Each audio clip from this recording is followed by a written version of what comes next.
All right, everybody, welcome back to the channel. We got some crazy stuff coming out of Chicago, my hometown, and I want to highlight y'all about it real quick. Let's get to the content. And this seems like a crazy situation that's happening. I didn't know this was going on, but we're going to listen to her explain it. Let's go. Skyline is a part of Chicago where families say they are desperate for help. A stretch near Midway Airport overrun by open-air prostitution. Some residents now watch sex acts right from their living room windows. I can't make this up, but we went undercover with police as they crack down on the buyers driving the demand. It's a look inside Chicago's prostitution crisis. It's 5 in the morning. It's 5 in the morning. Blocks. July 2024, shocking images start flooding in to our newsroom, revealing scantily clad, sometimes nude women wandering 47 to 50th Streets near Cicero Avenue. Neighbors showed us exactly what they're living with. They find used condoms on the curbs. They were fed up, tired of seeing the prostitutes and the trail of debris they left behind. And despite their complaints, the activity showed no sign of slowing down. This looks like... Yo, obviously, this is going down in a white community because you can see, I'm in North Chicago area, and that's basically where this is. It's like by the airport in Chicago. It's not too far from it, and it's like a white community. A little bit of Hispanics, but mostly white in this area. So, you know, I don't even know how they chose this area, but it's going down in this scenario. So let's listen to it. Like a traffic highway between 11:30 to 5:30 in the morning. You can't even get in the alley to park your cars. Just steps away from the constant roar of planes at busy Midway Airport. It's not the sound of jets lifting off that has people losing sleep. It's the parade of cars, headlights flashing like signals, brake lights turning a residential street into a red light district. And then there's the foot traffic. Cheeks out and light up shoes dancing under the street lights. These girls bring their dates into their back. You said cheap lights and cheap lights and cheap lights and light up shoes. It's so funny. I like that joke. Yards and just do their business right into the back, right in somebody's backyard. It's not just backyards anymore. They're not even trying to hide it. But this resident of 12 years decided to hide his face out of safety concerns. They've now pushed into the neighborhoods where they're doing their thing and walking in the neighborhoods. So it's not uncommon to see them walking around. While prostitutes walk the block, so do children who call these streets home. This video was captured right in front of a home, showing a female prostitute performing a sex act, bottom out, mooning through a passenger car window, even though it was the crack of dawn. These scenes aren't new. This is illicit activity, and it has been going on for well over a decade. You got good, hard-working. So you mean to tell me they moved to the white neighborhood to do the prostitution? To me, it sounds like that's where the customers at. I mean, you know what I mean? Like the supply and demand is in full effect, no matter what the product is. And that's what it seemed like that's going on to me. Like, because why would they go all the way over there? But it seemed like they going over there because they can get their money. You know, we all got a little statement. We know that if the people only go where the money is, nobody goes nowhere else except where the money is. So this is probably why they over in this neighborhood and making suckers and ruckus, because these folks don't like that. You know what I mean? Obviously, if you're in a white neighborhood and it's prostitution 4 or 5 in the morning, they're not going to accept that. But for 10 years, see, Cicero is not actually Chicago. They set it up in different communities. So you got Cicero, you got different towns that's like close into Beverly. They like touching Chicago, but they the edge of Chicago, Mount Greenwood. So these are those neighborhoods. It's still in Chicago, but it's right outside of what they call city limits. So then you go into the next suburb or the next town, and sometimes they have their own police, like Evergreen Park Police, Cicero Police. So are they doing their jobs? Because this technically is supposed to be not Chicago. I think they call it Chicago land. So it's just crazy. So we you know, this is going down. So let's let them talk about it. Solid people that have been in that neighborhood for years and years and are retired, and they see this every day. Residents say they call Chicago police, but that doesn't stop anything. The calls keep coming. This document from the Office of Emergency Management showing in a 24-hour span starting August 22nd of 2025, 31 calls were made to 911 for prostitution in the neighborhood. Part of the problem is you get the same answer from CPD saying they're busy, busy, busy. The prostitution issue, to me, should be just important because you're watching the neighborhood fall apart. From above, you can see what's been haunting Cicero Avenue for years. Just look around. Prostitutes move up and down this neighborhood, moving right into the neighborhood blocks here, where we see pimps in cars parked on streets, and from there the prostitutes move into alleys, even right in front of people's homes. Now, residents tell us that the activity would die down, especially when it gets cold, and when it gets warm, the block is hot all over again. She's walking up to a black Cadillac on 50th and Cicero 8 miles. When Fox 32 Chicago got on the case, it forced the 22nd Ward Alderman Michael Rodriguez and Alderwoman Silvana Tavares of the 23rd Ward to call for backup. So you see what it is. It's like they've been trying to see again. The alderman sound like a Hispanic person, so it's like right in that little cusp where the two communities meet up.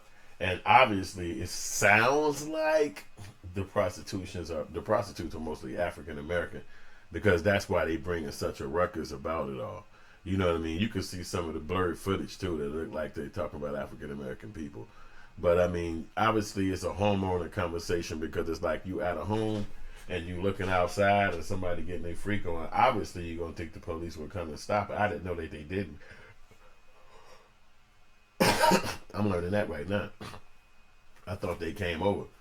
So it's like, you know, everybody try to get some in a car at some point in their life. But if it's like a prostitution, when I was young, they used to do rings or stings or whatever, and it would be like, you would be trying to think you were getting a girl, and then the police would swoop up and grab you and every other car that's out there. So that would scare the shit out of me. Like, and then as I got older, they had a newspaper that came out. So that mean if you got arrested, you would put their photo in the newspaper of you being arrested for prostitution, and it would be embarrassing. So it's like, whoa, that wasn't out forever, but that's when I got older. They would have a newspaper. They still got the newspaper out today. I'm sure that shit's online now. But it was like, now you got arrested for a prostitution sting, and you right there in the paper, people from whoever know you, and say like, oh shit. So these things would be a little bit off-putting to me, but if it's that emboldened, then they mean they either don't do that no more, or the cops ain't showing up, or they just don't feel like it's a big enough crime for them to, want to bother themselves with, because the person doing that is at 4 a.m. It's like, I don't know how it all worked, but let's get back to it. We joined the Cook County Sheriff's Police on an undercover sting operation, a mission to drive down demand for sex being sold on the streets. Come in, do the first step out the car. Other side. The undercover officer set up shop in the same area the prostitutes stand in. To go. So they just knew when they said to go, they just made a deal. That was the moment undercover deputies say that John agreed to pay for sex, part of a sting we watched unfold at 50th and Cicero Avenue. So now what we want to do is we want to basically get the officers out of there as quickly as we can. So we don't want to light the area up and deter other people, so we want to clear out of here as quickly as possible, and we'll get somebody back on the street. Within minutes, more men took the bait. Day and night, one after another. The sting lasted for over 4 hours. Yeah, I told you they do stings, and this is one. So you see, this not Chicago police, it's a Cook County Sheriff Police. So that lets you know that this is not the actual city of Chicago that's doing the jail part. It's the county. But that's bad to me, because that's the actual county. At least you got a buffer in between you when you talk about Chicago police. This the people who actually run the jail. So that means when they arrest you, you go directly to the damn prison. To the jailhouse. It's not like you go to the county jail. You don't go to the police station and sit around unless they take you to a police station under their situation. But that's not good, because now you've been arrested by the county. It's another level of arresting. So remember, they hand you over to the county from the Chicago police. But this is outside of Chicago. It's literally on the edge. They're actually on the actual divider line. Their Cicero is actually the divider line. So now it's, I guess, a choice of whoever grab you. You know what I'm saying? But they wilding out here doing this. I didn't even know this is going on. It's crazy. In total, 8 men So you want to call your wife, right? were taken into custody. I asked Lieutenant Jim Draz with the Cook County Sheriff's Police why not go after the pimps. A street sting, what we're trying to do is deter buyers of sex. I promise you, we have plenty of things going on where we target pimps too.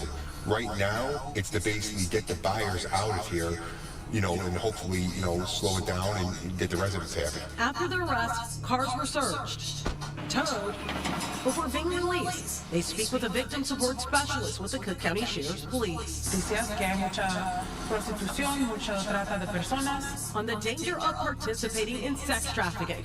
Those detained walk away with a hefty fine.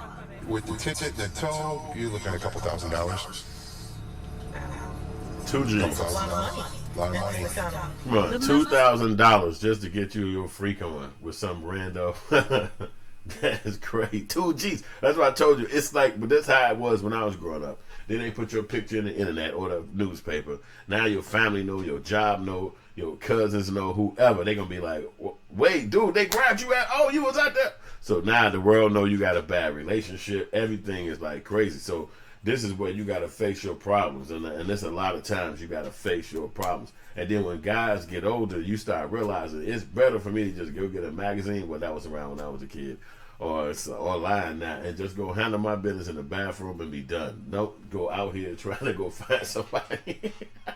Because, look, I try to really say it's a sad story, and rest in peace to the brother. But when I was young, my buddy's mother got married to a guy, and the guy was the reverend's that they went to the church brother. So she got married to the preacher's brother. So as they got married, years went by, and then eventually my buddy came to me and said the man got murdered, which was his mother, a new husband. We grew up together, so she got married maybe when we was like 18 or 19. So when we heard it, we probably was about 24, 25 when it got passed, and it was like, whoa, what? And he was like, yeah. I said, how?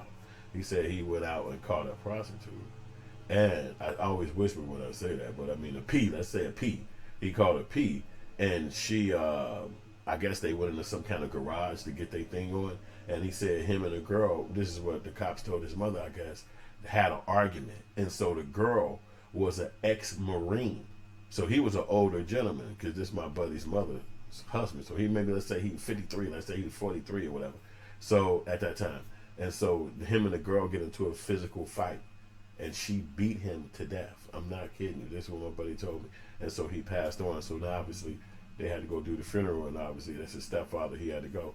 And so it was just like, what? I was surprised, like, damn, like, you know, you hear a story like that, and this kind of wake you up to be like, don't you ever pull over on the side and grab some random chick trying to, because we young at this time, so you got way more years to go. I just remembered that happening, and it was like, damn.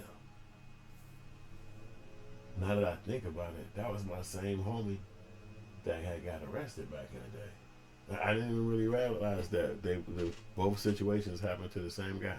But I didn't judge him. It's my buddy from growing up. But it was just, that happened. So, man, that's all I got on this story. I'm going to let y'all off the hook. You see, if you want to finish watching this, go over to Fox 32 Chicago, and it'll let you know. But you see the stings is happening. It's no way out for them right now about this, and they got to figure it out, because, you know, people taking over your block, going on their wildness like that, it ain't cool, and they ain't feeling it over there, man. So that's all I got, y'all. Peace.